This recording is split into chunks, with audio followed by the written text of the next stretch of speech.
So, welcome on back to Quantum Healing today. My name is Melanie Aguirre, your host, and today we are shining light on natural healing, such as Feng Shui and Chinese astrology, now that we are entering the year of the fire horse.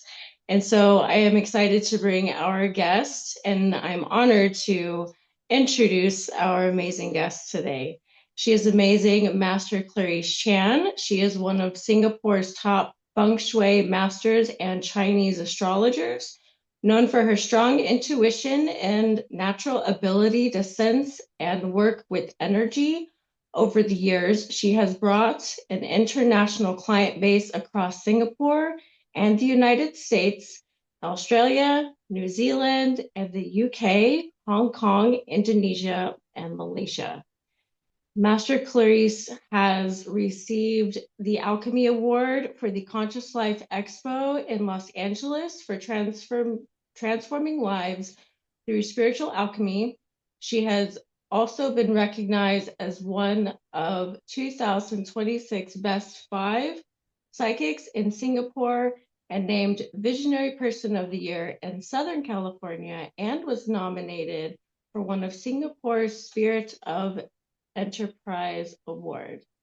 So before we talk about your new book, Master Clarice Chan, and thank you so much for being here, I would like to Thank you so just much. thank you and tell you what wonderful privilege it is to have you here with us to talk about this new year and these transformations that we're going through.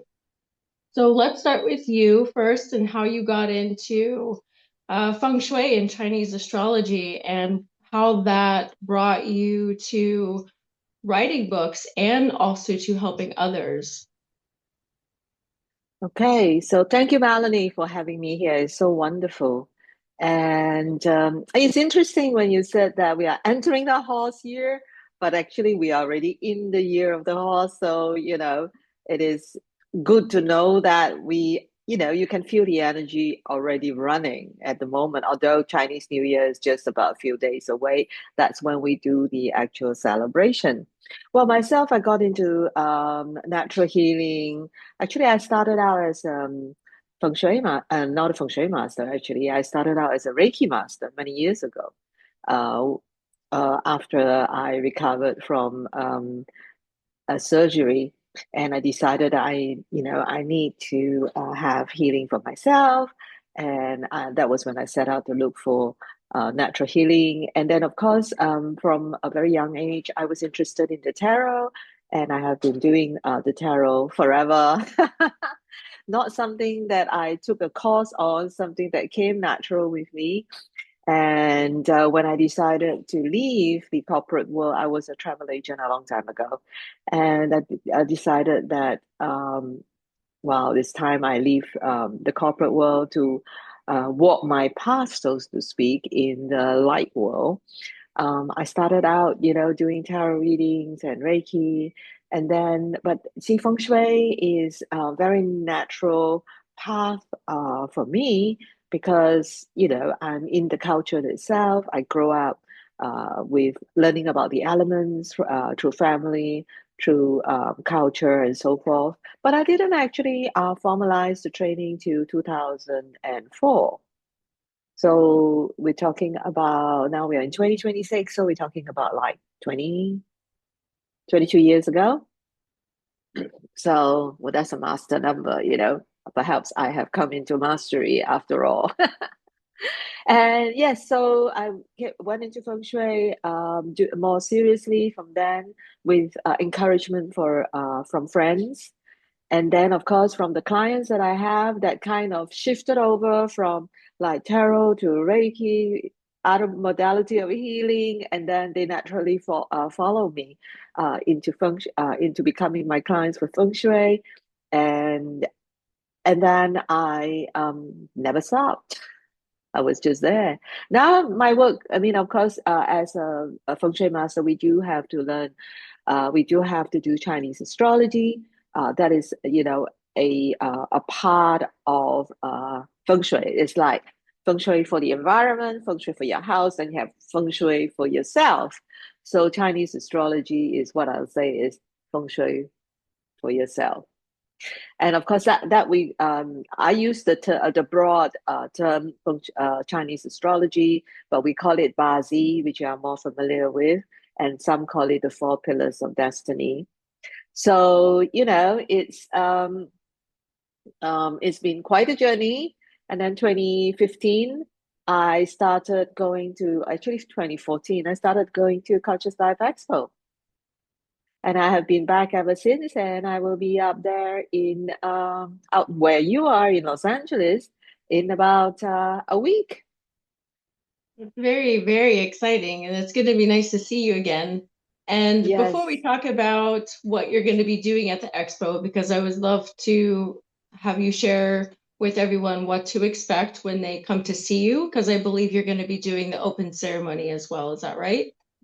Yes, that's right. I will be doing a Okay. feng shui blessing. What I forgot to mention was that I started writing my first book in 2006. So that was published for the first book for 2007, which was the year of the Yin Fire Pig. So from then till now, I have published 21 books. 21 Wow. because I also did a book on food and feng shui gourmet. That was it, and so total of 21 books. That's amazing. And so, and let's look at how you used, before we move further, let's look at how you used these techniques to help you through your healing. Did you say that you used it for surgery or after? I didn't use it for surgery, but it was the surgery that when I woke up from surgery, I decided that I do not want to be in the rat race anymore. Of course, you're always in the race, just a different race. It's kind of interesting when they talk about the rat race because the 12 lunar zodiac, which is the 12 animal signs, they they were the 12 lunar zodiacs because they were part of a race. So that was interesting. That is interesting. And so, and I know that Feng Shui and Chinese astrology might be new for a lot of people. So let's touch base on what Feng Shui is and how we can use it and who can use it and how we can use it to not only just to integrate into our lives, but how we can use it to transform our lives and with intuition as well. Well, the thing about feng shui is, a part of it is about, your environment, using the natural. We all know that there's natural chi in the environment, a flow of energy that you can tap into that is positive, optimistic. And there is also another natural chi that can be not so enhancing. So you always have the yin and yang, the positive and the negative, so to speak. Um, and feng shui, we use feng shui to tap into the positive qi, and then we use feng shui remedies to negate the negative qi so that you can neutralize them. And it's better for your health when you have actually negative. I practice flying star feng shui. So that is a system whereby there is a time and space where the star actually exists and it changes every year. Of course, it has it like just like your astrology chart. The house has its own natal chart, so to speak, and that will show you where all the stars are, what is good for your environment, those that will bring good energy to you, positivity, abundance, prosperity, good health, and also the other side whereby it has its negative influences. And we want to get rid of all that so that you can enjoy the good chi. And this is precisely what we do in Feng Shui, and that's how it will benefit your health, your finances, or your everyday life. If that answers your question. It does. So, and anyone can really use this, right? If they would like to, is that right? Yes, everyone can use it. It's not a religious system. It's a system on its own. In the more I would say that in the more ancient world, it is it's a form of science. It's combining, like the geography, right, if you like, of your environment and how to use it to help yourself by making your environment, favorable to you. I mean, it's not a right comparison, but imagine people, put nice things in their house. They put fragrances to make it smell good. They put lighting to make it look good, look better. But, if it can be incorporated with feng shui, all those things can enhance your being and your living. Absolutely. And that's when we can utilize objects or decorations or, even mirrors to enhance and amplify energies. Is that right? Yes, you can. Objects are one of the ways, but first you have to look at your environment. Of course, if your environment is not um, suitable, then it's going to be tougher, so you're forever doing like a firefighting. But if your natural environment is supportive, then when you align your house with feng shui, with objects or with arrangements, sleeping in your favorable directions, putting your sofa in the correct position. Of course, I'm not talking about the, what they say, change your sofa, change your life. It's not as simple as that. But there is a certain level of truth in that. So it was very interesting. Like I was telling someone the other day, I had a friend who had a lot of difficulties, and she just moved house and she could not get motivated. And then I asked her, so what have you been doing with all your boxes? And she said, well, they're all just there. I said, can you, and she said, there's this pile of boxes that I looked at every day. And every time I looked at it, my energy drops. But I have nowhere else to put it. And I have no energy to declutter or, put things into place. And I said, well, can you check what direction that is? That the boxes are. And she said, oh, it's in the southwest direction. So I said, well, in the southwest represents you, being, she's a grown woman, she's a mother. And, that represents the mother, that represents love and relationship, and you put a pile of boxes there and you are not doing anything about it, you're not going to feel good. So anyway, after this conversation, she said, well, I'll see what I can do. But about a week later, she phoned me up. She lives in the UK, and she said, do you know what? That transformed my life, moving those boxes. I now feel so good, I beautify it with flowers. I put a mirror there, I put pictures up, I put a little console, and it completely changed my life. And I said, well, that's good. That's amazing This is just a how, little example, yeah. no, that's amazing because it's just to find an example of how one little thing can make a huge difference. And you're right. Yes. It's like when you look at a stagnant area that might drop one's energy, or because I'm not gonna lie, I'm kind of the same way. And so I have to clear space when it's Yes. needed or when it's necessary. And sometimes my brain doesn't want to work until that's done. And so I can empathize with that. And so is this based upon someone's Chinese astrology?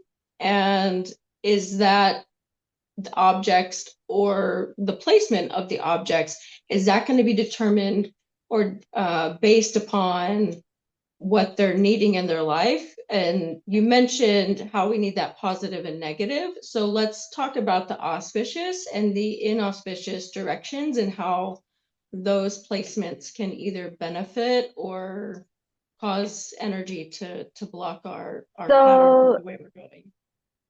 it's not based on your personal astrology. This is based on your house, the layout of your space. There are natural directions that these elements belong to. So if you look at your living room, for example, and you put in 8 grids, you will find north, south, east, west, southeast, southwest, northwest, northeast, and then there's the center. Now, each direction represent a color, an energy, and what kind of relationship it has with you. So the southwest represents love and relationship. For example, and the northeast represents growth, and the north also career growth, and the northwest represents blessings. So every direction has a different expression, and therefore, in order to achieve what you might like, you need to place the right elements there. There are many school of thoughts. The easiest way, of course, is to use for example, if you want more fame and prosperity, you can enhance the south. But then because I practice flying star Feng Shui, then I know that in 2026 there's a star of misfortune in the south. So what do we do about that? That's I don't want misfortune in my fame and recognition sector of my house. So that's a fire energy.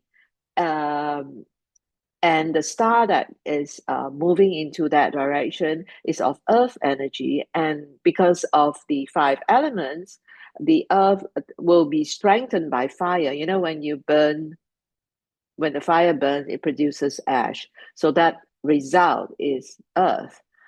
And therefore, the earth energy becomes stronger and stronger, but it's of a negative energy because the star is there to, it's like it's cooking negativity for you, And then what are you going to do about it? So what depletes the energy is what we look at as a form of remedy. So what do you find in the earth that is natural, that the earth produce will be metal, your iron ore, your whatever, you find all that treasure in the metal. So we want to deplete that energy, and therefore we put metal in that direction, or increase the metal colors of that direction to benefit you, so that you don't you well, you can kind of lower the severity of that energy of the star, but sometimes there's still going to be tiny little obstacles that we need to go through. But if you don't know that, you just know that, oh, that is the direction of fame and recognition, and that is my front door, and I'll put more red there, I'll put more right there, I'll decorate it bright and happy, and it's not going to give you that result that you want. And it's like, oh, then Feng Shui is not, it doesn't work. It doesn't work because you're not applying the same, you're not applying the right remedy. And then, of course, what is good in what are the good sectors in 20? Let's talk about the good things. Yeah, what is good in 2026? So the east and the southeast and the north, beautiful area. North represents a water, and if, for example, now we talk about the person's need. So in your personal astrology, if you light water, if you are born in summer, you have a lot of fire, and then you light water, that is the space that you can enhance. And what grows water is metal. You can put a water element there, or an object that represents water, like a painting, like some natural water, or you can put a metal object because that's the mother for water. And you can also, and in the east and southeast, is simple. That's the location of wood. So that's plants. You can't plant an oak tree in the south of your living room, but you can put plants. You also need a bit of water for the plant to grow. And there is already light from the yang fire, which represents the sun. And therefore, if you enhance those places, then it will be beneficial to you for your finances, for your relationship, for your health. It's just going to energize your space. So that's how we actually looked at enhancing the space, and that's why the elements work. But not every element, not an elephant that you buy, not not not the bow that you put there. It's not because of the bow or the object of an elephant. It's what they symbolize, the colors, the meaning, and the energy, and the synergy it has with that space. That's when the magic happens. Yeah. Yes, no, and you're absolutely right with the intention and the purpose of why you're putting it there, and the meaning of the object and the symbolism of the direction. It makes perfect sense to me. It's definitely a new system for a lot of people to learn. And so you mentioned color and how that's also important. Let's talk a little bit about color if you can. Colors are very important. We live in a colorful world. If our world was black and white, then we have no need to talk about color. There are happy colors, and there are bland colors, and every color represents an energy. And for example, red is fire, yeah. Orange is fire, purple is fire. So if you like more fire, press colorful. So, and then black is water, blue is water. Like, if your energy prefers to have more water, wear those colors. And then you have green, which represents wood. This is a very odd thing, green.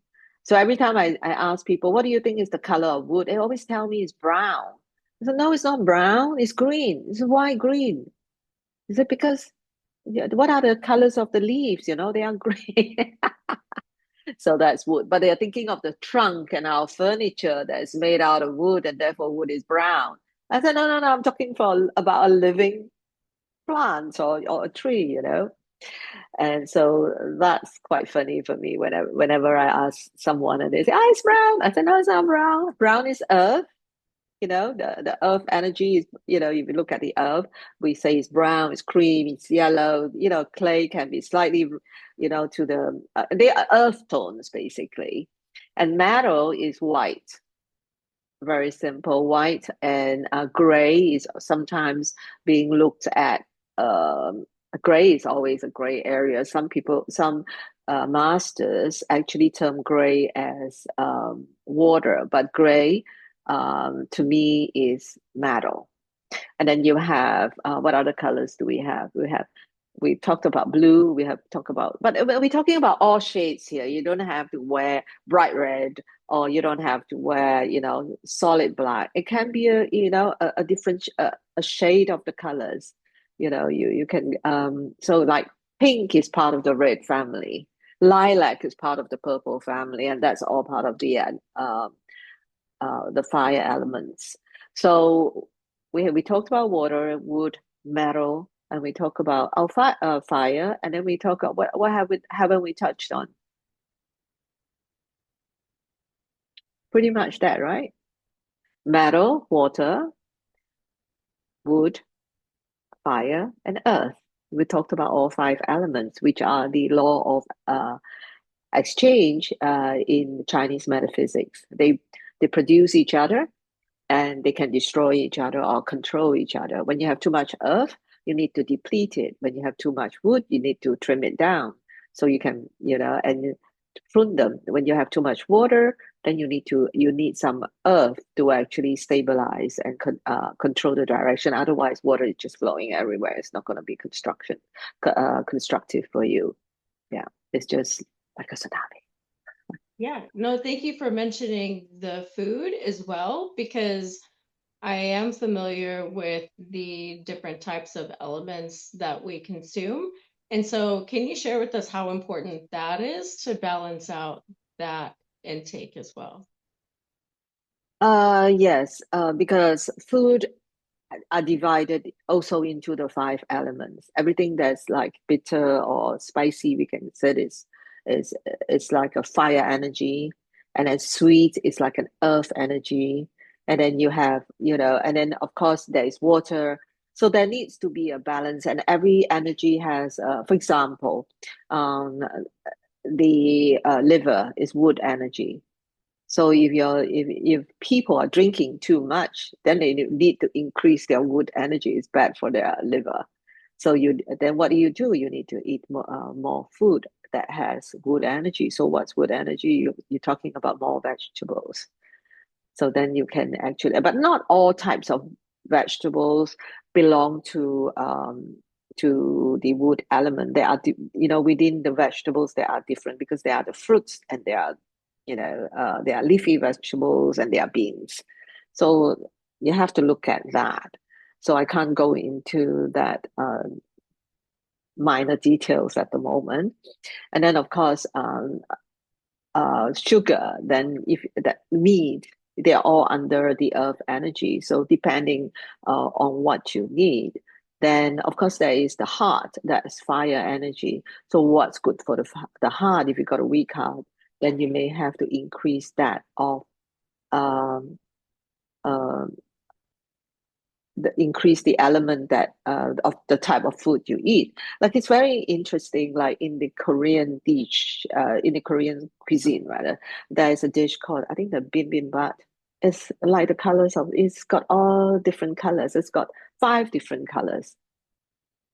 You've got red, and then you've got orange, you've got green, and it's like eating those fruits or the dish with all that colors is also balancing your 5 elements.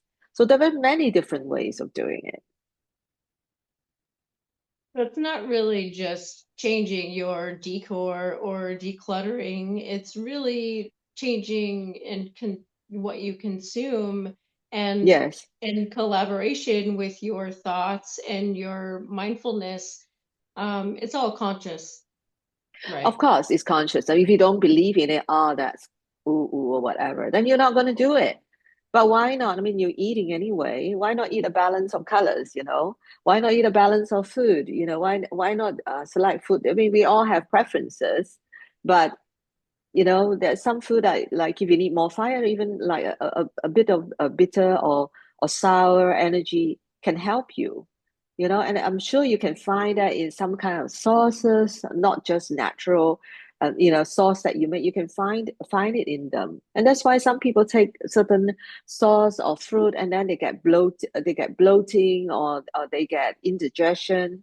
It's because of the imbalance of energy within your body.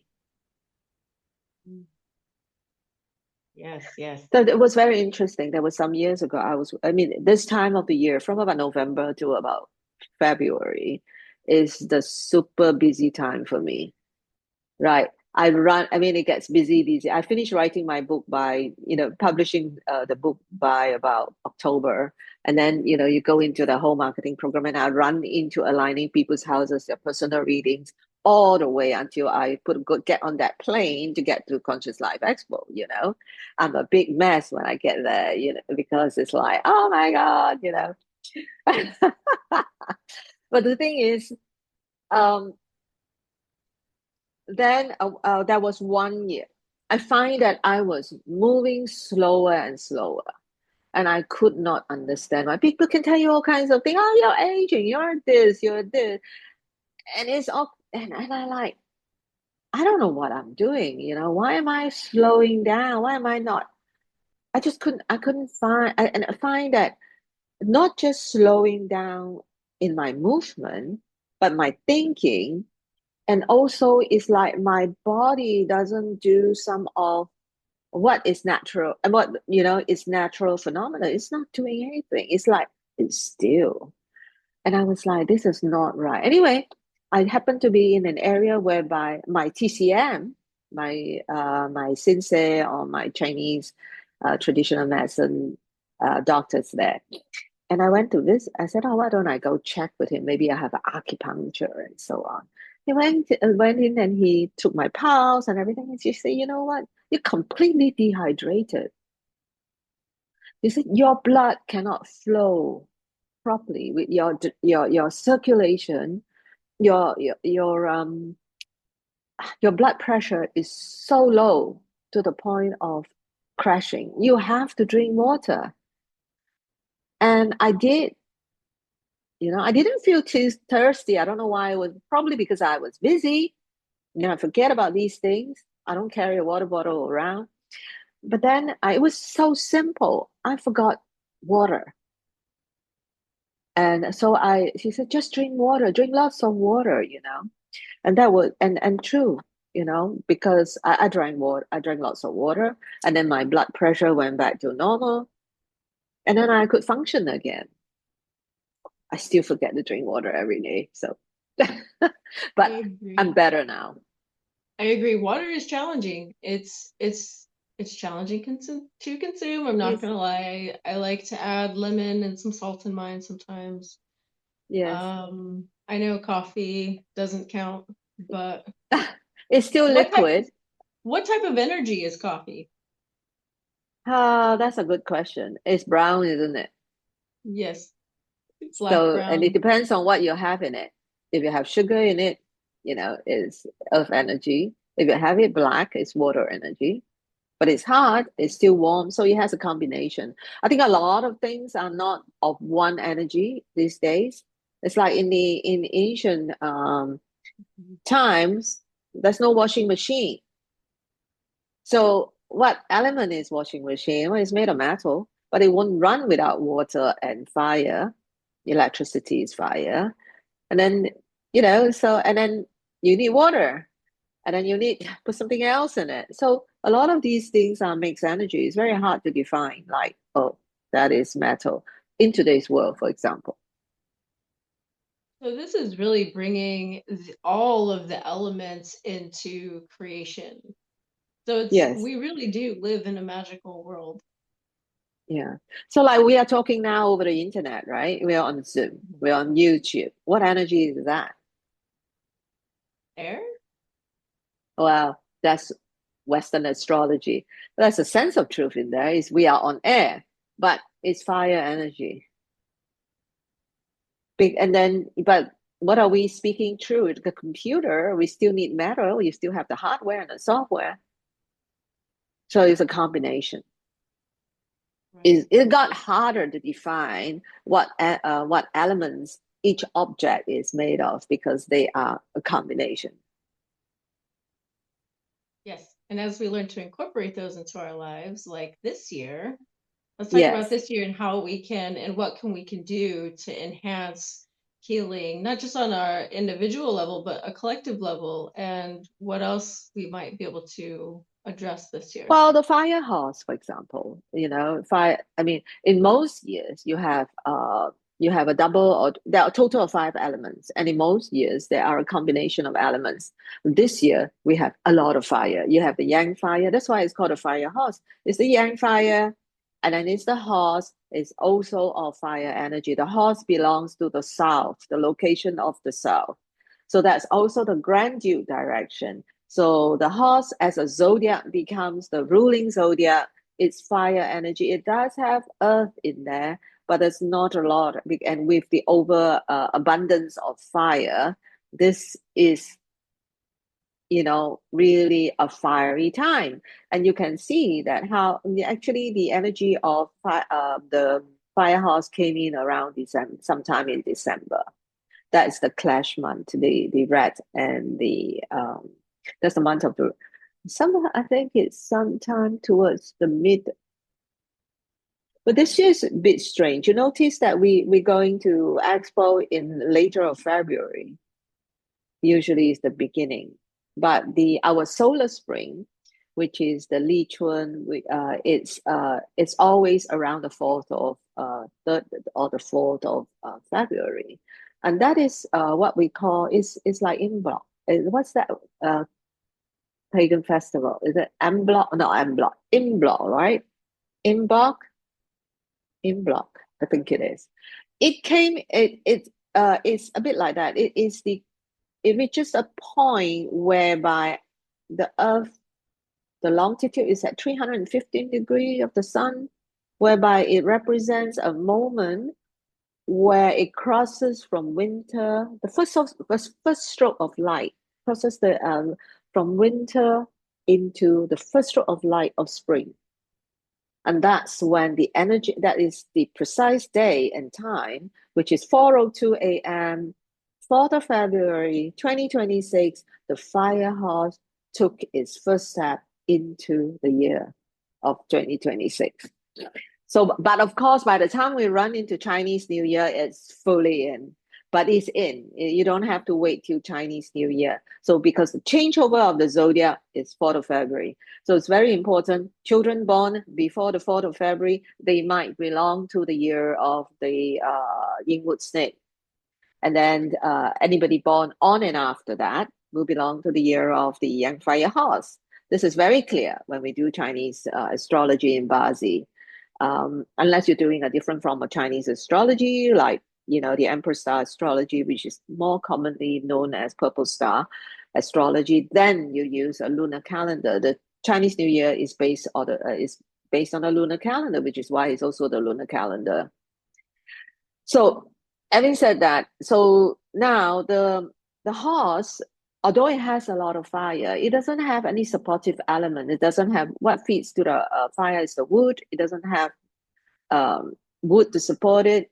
It has a bit of earth, but it has no matter. It has no water. So it's an element by itself. So how long it can burn? There's no way to control it. So I would say that this will be a fluctuating year. You're gonna have good time. You're gonna have, you know, high times, and you're gonna have a fluctuation of low time as well. I'm talking about the market economy. I'm talking about the market and the economy, and for a lot of industries. And on a personal level, it might also affect you because you are with the society. But as okay, we are also in the fire cycle of period 9, and a lot of this is very good for our work, for light work, for spirituality, because people are more drawn to things that now is more drawn to things that they can't see. I want to know what is out there. I want to know, is there any UFO? Are there any ETs? What is spirituality? They're more interested in the concept of spirituality rather than is there a God, so to speak. So it's all very interesting. And of course, the horse is a brave, adventurous, exciting animal, optimistic, full of joy, very intelligent. But with all that fire, it can be so forceful. It's like someone like, I am full of energy. I'm going to charge at you. Yes. So one has to be more careful, have to have more patience and consideration. This year, have more planning. That is the wood energy for this year. Have more planning in order to run through the course of 2026 with success and with good health, good relationship, and abundance. Definitely. And that's a big difference and a big shift from last year. Oh, last year is definitely different because last year is a yingwood. Yingwood is a plant, is the vine, it creeps everywhere. Slowly you think it's not there, and then suddenly, boom, there's this flower coming out of this wall that you've been walking by. Suddenly you see a flower. It is, it's like, and then it has the snake, which is, some people say the snake is earth, and because it's on the ground. It's not. It belongs to the fire energy as well. The elements of the snake combines fire with metal with a bit of earth. And what it does is that it also, like the yin wood, creeps everywhere, right? It can surprise you. But it's a yin. See, the zodiac year runs with 1 yang and 1 yin. You'll never get 5 yin years and 6 yang years. It doesn't happen. So some people say it's a yin fire horse year. No, it's the yang fire horse. Last year's yin wood snake. So that snake energy, along with the yin wood, it gives the snake a lot of power. Therefore, the snake moves, although it is a softer energy, it can surprise you. And last year we had a lot of surprises. Yes, we absolutely Sudden did. changes and surprises, and of course, as there's a lot of talking about shedding of the snake skin. Yes, we have. I mean, that's just very interesting for me actually. You talk about the shedding of the snake skin, but actually, in the legendary race of the 12 animal zodiac, the snake actually wrapped itself around the leg of the horse. And as it reaches, because the animal help each other to get across, they all want to get across the river to the finishing line. That's where the finishing line is. If you do not get across the river, you cannot get to the finishing line. And they help each other to get across. How did the snake get in front of the horse? The snake is the sixth animal in the Lona's in the 12 animals system. The horse is the seventh. But it wrapped itself around the foreleg of the horse, and just as it reaches the finishing line, it flicked itself across. So he's smart, he's cunning, but it did not bite the snake. So it's also, therefore, it has that cohesive energy. The snake is one of the harmonious sign this year.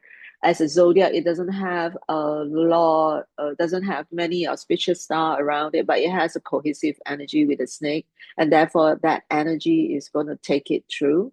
Of course, if fire is good for you as an element, then this will be a very good year. When I say good, it will be abundance, it will be healthy, it will be enthusiastic, and it will be optimistic. And are there any other mindsets that we need to go through or have during this year? Is there anything that we need to be mindful of? We need to be mindful of our action because this is an impulsive year. And this is a rash year. People can behave rashly. And we talk about people of all levels. You can talk about the political, can talk about the government. We can talk about the everyday person, but you need to be mindful not to rush into things, to look at your environment, to look at your situation clearly before you rush into a decision. And that's very important for this year. Otherwise, it's going to be like the stock market. You rush in and then it flops, and then you rush in and then it flops. And we try not to have that, high and low in our everyday life. Yes, and can you touch base a little bit on the difference it can make when we are forcing something comparing to allowing something to happen? Forcing something to happen is wanting something too much. I want to make money, and then I'm going to run this full course of this year without planning. If you want to play a game, you need to know the rules.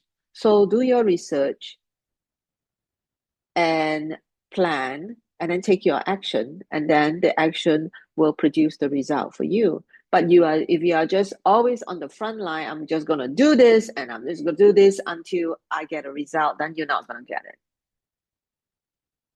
And that's because don't forget, like the fire, it burns, and then it gives you the earth. The earth will give you the metal, which is the money.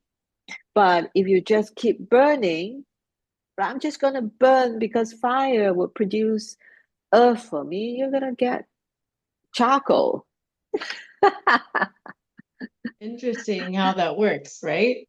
Yeah. And so the key is to surrender, balance. Yeah. And tell me Not more just about surrender. Yeah. Because when you surrender, you can just surrender, Yeah, that's one that. way Not of give up, doing it. surrender, but Yeah. yeah, Yeah. No, I allow. understand. Allow. Yeah. When you allow things to of course you have to feed to it. Like this year has no wood, you have to feed to it. You will let like depending on what you want to do, you still need to put some action into it. But the art is not to rush and not to have not to be fixated on the particular type of result that you want or how it should come about. How it should come about is very interesting because it can come in like I've got a friend who's looking for a job. She's been doing a job, this particular job for a very long time, and unfortunately, she got retrenched. But then she's looking for a similar type of job. I said you got to open up and look for different ways of making money. The interesting thing is that the universe also provided her with other source of income. Like she can rent out her apartment and she can do many other things. But and it's the money is coming in, but she doesn't want that. That's not how she wants to see it. That's not good enough. That's not how her family perceived it. She wants to go and get this job that she used to be doing or an expanded role so she can get the income that comes in from the job, and that will keep them happy. For me, that doesn't work.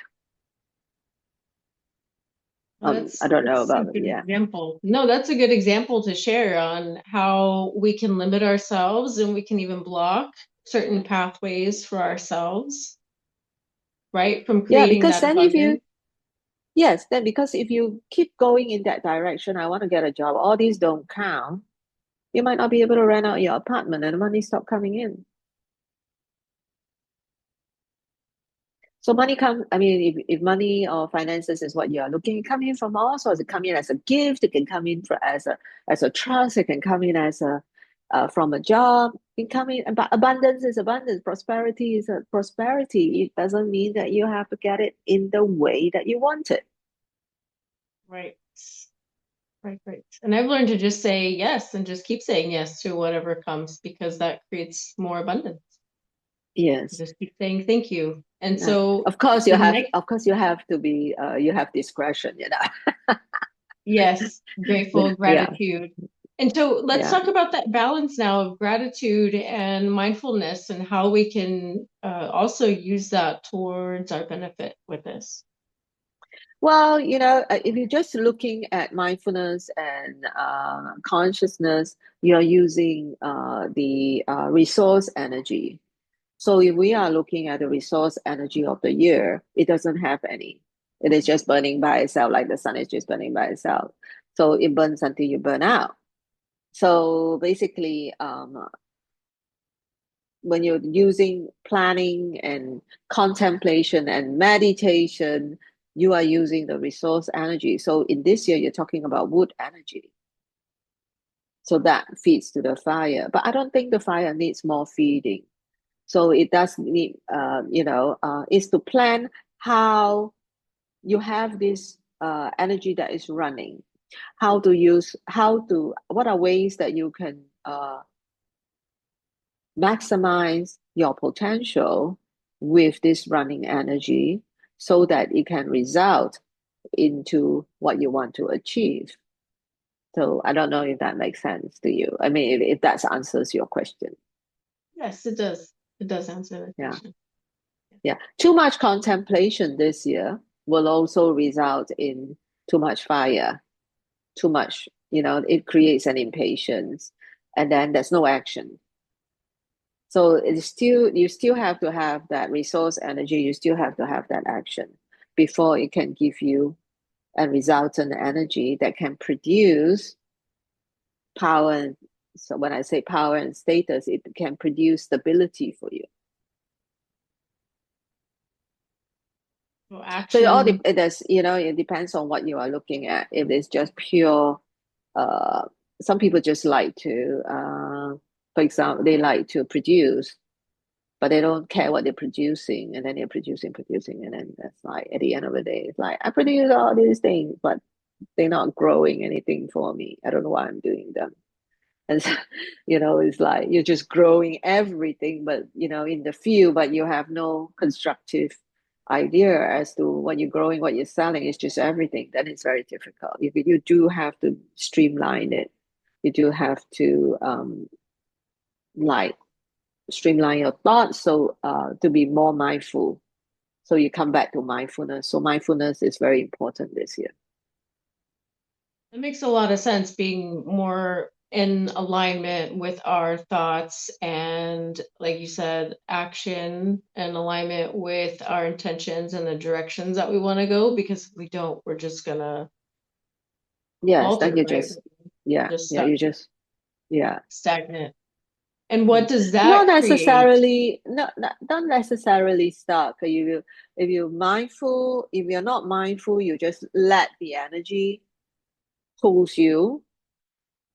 In a way, it's not always bad, but an over exertion of the energy is going to cause burnout.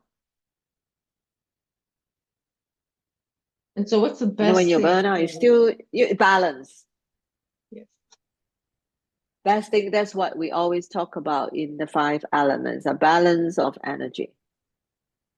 To know when to plan, to make use of that energy, to know when it's like, okay, in a very simple example, you're gonna board a plane. You plan, you pack your bags, or you don't pack your bags like me. You get up, but I gotta know where I'm going. Otherwise, the energy is I'm gonna get on the plane. And where are you going? That's true. So You're the gonna same wait, with take the a other. winter coat to Africa. Yeah, you have to know what you're trying to achieve. So you're producing this show with me. You know you're gonna show the audience because you want them to know about the year, about healing, about you, about me, about and then they can go forth and do things in their life that can be beneficial to them and help them, and then we'll come back and then you can do watch your show, do more show, and I get interview more. It's that cycle we're talking about. And then if you're just producing, and then it's not there's no demand for that kind of show, for example, then it's just you're gonna produce more and produce more and it's just gonna stay there. So that's why you talk about the stuck energy. Stuck energy doesn't have to be stuck here. It can be stuck here. Beautiful. And so before we share where we can find your book, I would like for you to share any Have events. Have Oh, you you can. received this yet? No, I haven't received it in the mail yet, but I Oh probably gosh. will today or tomorrow. Oh, maybe it's today or tomorrow. I mean, this is really. Hang on a minute. Let me do this properly. Why is it not showing up? So this is my book, Master Clarice Chan's Guide to the Yang Fire Horse, and it covers the Lunar New Year. It covers the zodiac sign. It covers Feng Shui, and but of course, it has section on different tips and remedies of what you can do to your space. So it's on sale on my website.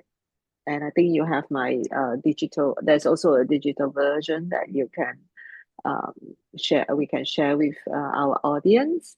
And then on next week, I'm flying to Conscious Life Expo, and which is a 4-day event. We always think it's 3 days, but actually 4 days because we have the post conference. We start on a Friday, 10:30 in the morning. It's the opening ceremony. So I'm going to be part of that team that's going to be doing the opening ceremony. I think there are like, I don't know, 4 to 6 of us. That's produced by Shimamo, the co-founder. And it has meditation, like language, music, and then I'm doing a feng shui blessing to kick off the show. And on Saturday, I have a workshop, The Power of the Yang Fire Horse at 12 noon. And then on Monday, then I have a book signing, right after on the mezzanine, it's always a big rush, that one. And then we have the Astrology Symposium for the very first time, 4 hours on Monday, 3 p.m. to 7 p.m. So don't rush home, because there's more to come after the weekend on the Monday. And that after the symposium, it will be my post conference, which is the Feng Shui, lunar zodiacs, and the celestial blessings of the stars. That's the name of the workshop. Bit long, but yeah. So that's what I'm doing that whole weekend. I'm also having live readings, which is like a private consultation. So it's by appointments only. So that's where you can find me if you're in LA or you're coming to the expo. Wonderful. And I will definitely put the link for the digital copy and your print copy. And will you also have print copies as well at the expo? Yes, I will bring some. And how does one person sign up with you with your appointments while you're in Los Angeles? Oh, they can contact me via my website, or you can email me, Clarice at masterclaricechan.com. If you just go to masterclaricechan.com, I also have Facebook and Instagram, so they can DM me, and I will respond to them. And once you're at the expo, I also give out my WhatsApp number, and they can WhatsApp me there. But I'm not giving it across. Yeah. Yes, I will put your social links in the descriptions as well for anyone if they want to find Master Clarice Chan. And again, her website is www.masterclaricechan.com. Thank you, And what else would Melanie. you like to share that's super important that you may have left out? Um, I don't think I left out anything, but I would like everyone to have a very good year, to have to plan this year now, because this is a potent time. We're running into the Lunar New Year, the first new moon. We always start a new moon, and then we end on the full moon, which is a full 15 days. The energy of this time is the strongest. We always believe, the Chinese believe in a good start to the year will actually give you a good, start you off positively and lead you more positively into the world. So having a very good start of the year is very important. In my book, I write different traditions that you can practice. There's Feng Shui that you can use, and also understanding the astrology of the year and for each zodiac is going to help individuals to manage and transform their lives. So yeah, so that's what I think. It's a whole series, like you said, mindfulness. Yes, and Don't this is forget really to for to don't forget to pamper yourself a little bit more this year. Don't just charge forward. Look after your well-being, and that's going to keep you going for the rest of the year. yes, no, I think that's really important to know as well. And I think that's a good message to end our conversation on. What do you think? I think that's a very good note. We say "Gong Xi Fa Cai" in Singapore. "Gong Xi Fa Cai" actually is quite interesting. That means, wishing you prosperity. But, money is not everything, but without it, you can't do anything. So I think that's where, but I wish everyone a happy, healthy, and successful year of the Yang Fire Horse. And may all your wish come true. Yes, thank you. Thank you very much, Master Clarice Chan, for joining us on Quantum Healing today, where we're shining light on Feng Shui and Chinese astrology.